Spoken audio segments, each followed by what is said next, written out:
días chicos, ¿cómo están? Bueno, en principio, como siempre, agradecerles que nos acompañen en la difusión de todas las actividades que organizamos desde la Secretaría.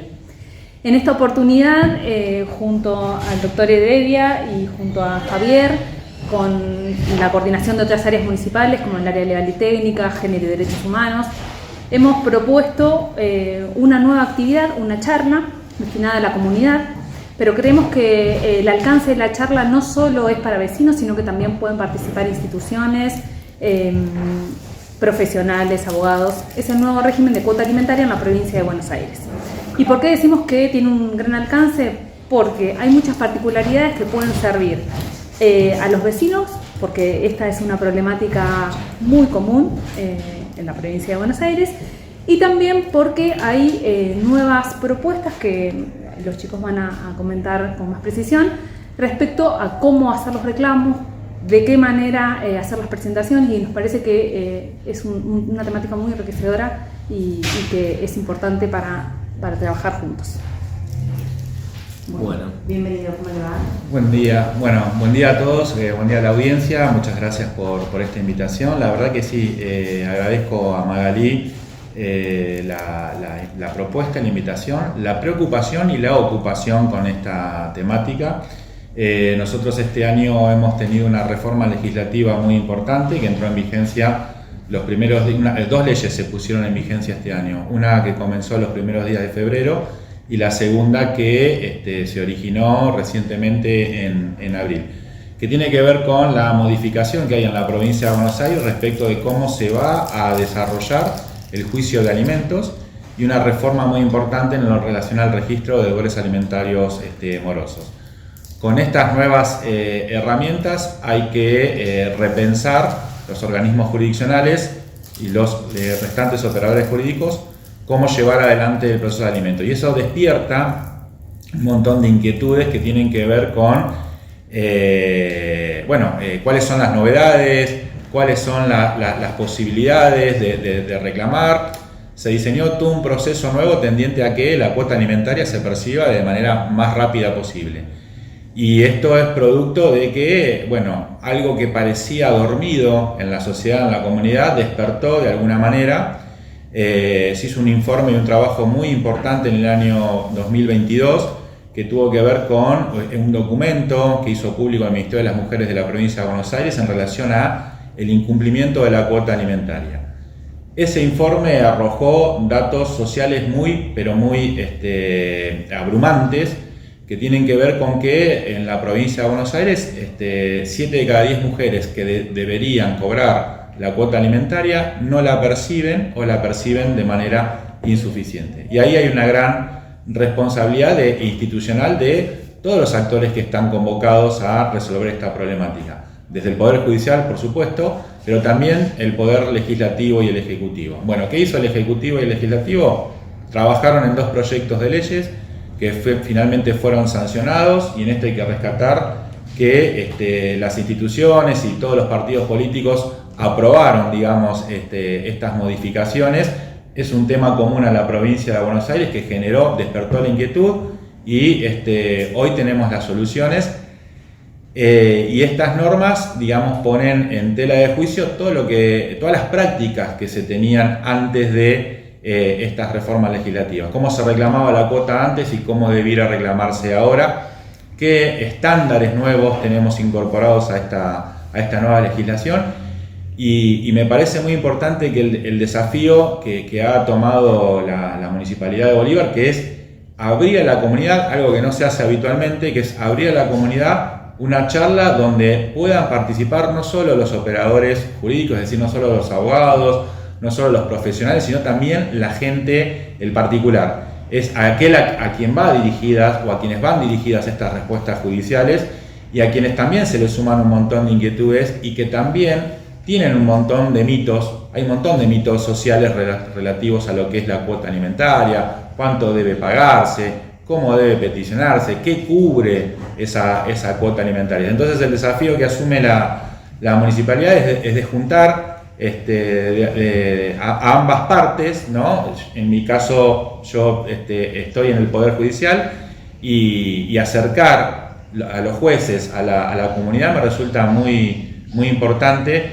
porque es la manera de empezar a despejar todos los ruidos que hay en las comunicaciones, todos los ruidos que han generado mitos que no se pueden sostener en un expediente y que nos sirven para poder interrelacionar y dar respuestas a estas inquietudes que evidentemente son muchas. Es decir, que es una charla a la que puede ir tanto el deudor como el acreedor, por decirlo de alguna forma. Exactamente, todo el mundo puede participar de esta charla y sacarse sus dudas y informarse, ¿no? Podés ir a sacar las dudas e informarte de qué es lo que se viene, porque si bien la ley es reciente, ya se está aplicando en muchos procesos judiciales. Entiendo que se van a explayar sobre esto en la charla, justamente para eso es, pero digo, si se pudieran marcar 3 o 4 cuestiones fundamentales que han cambiado gracias a la sanción de esta ley, ¿cuáles podrían ser?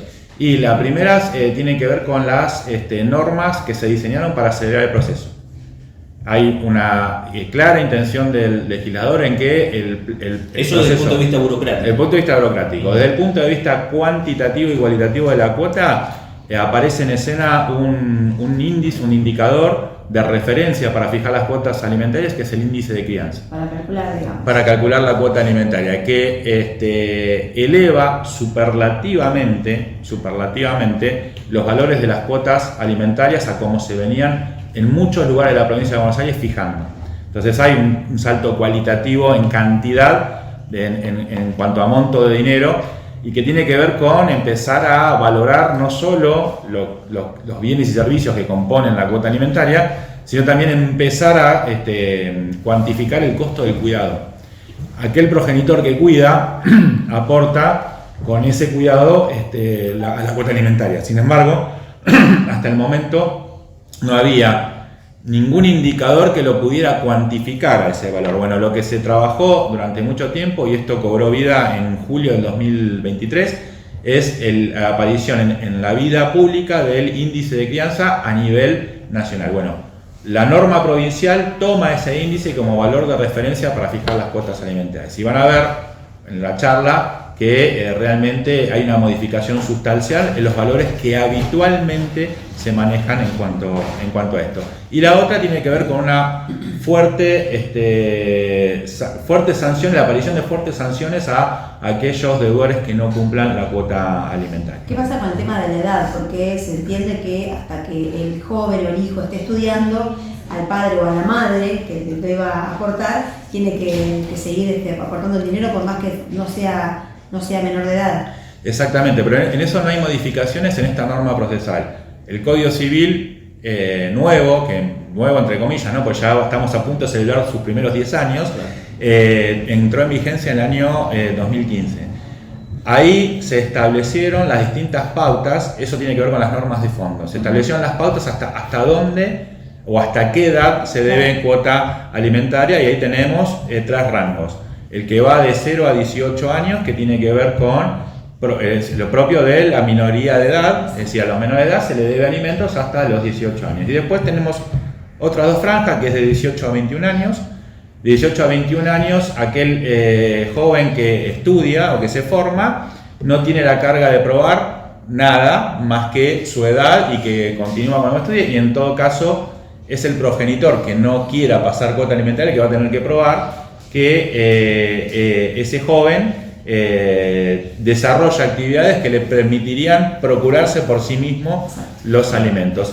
Y la franja de 21 a 25, que tiene que ver con la formación, es una cuota alimentaria que está prevista por el legislador nacional para aquellos que van a continuar formándose. En ese caso, se deben alimentos en principio hasta los 25 años, en tanto y en cuanto este joven acredite que los estudios no le permiten generar una actividad que le procure esa alimentación, exactamente. Pero ahí ya tienen que ver con cuestiones bien técnicas y 3 cosas bien diferenciadas de rangos de edades y de situaciones que se invierten las cargas probatorias según en el rango de la edad que tenga. De 18 a 21 años se presume, no hay que probar nada, se presume que por la edad no tenés posibilidades de trabajar, entonces la necesidad tiene una presunción legal. En el cambio, en el rango de 18 a 21, quien tiene que probar que hace cosas que le permitan subsistir es el que debe la cuota, y de 21 a 25 es el estudiante Exacto. el que tiene que probar que ese estudio no le permite generar los recursos como para solventarse. Es decir, que en los menores un padre puede descontar de la cuota alimentaria cuando lo cuida, cuando lo hace de niñero, digamos. No es que puede descontar. Lo que hay que hacer es análisis. La cuota alimentaria debe analizarse en función de las necesidades de ese niño o niña adolescente, pero también que hay que analizar cuánto aporta cada progenitor de cuidado. O con quién vive. Sí, pero con quién vive puede ser porque generalmente viven en la casa de uno u otro padre. En eso no hay ningún inconveniente. El problema es que hay que analizar cuánto aporta de cuidado cada uno para poder luego analizar cuánto es la necesidad y en función de eso distribuirla o no. Bien, en esa cuestión. El ideal que trajo el Código Civil en el año 2025... ¿Cuidado o acompañamiento? No, cuidado.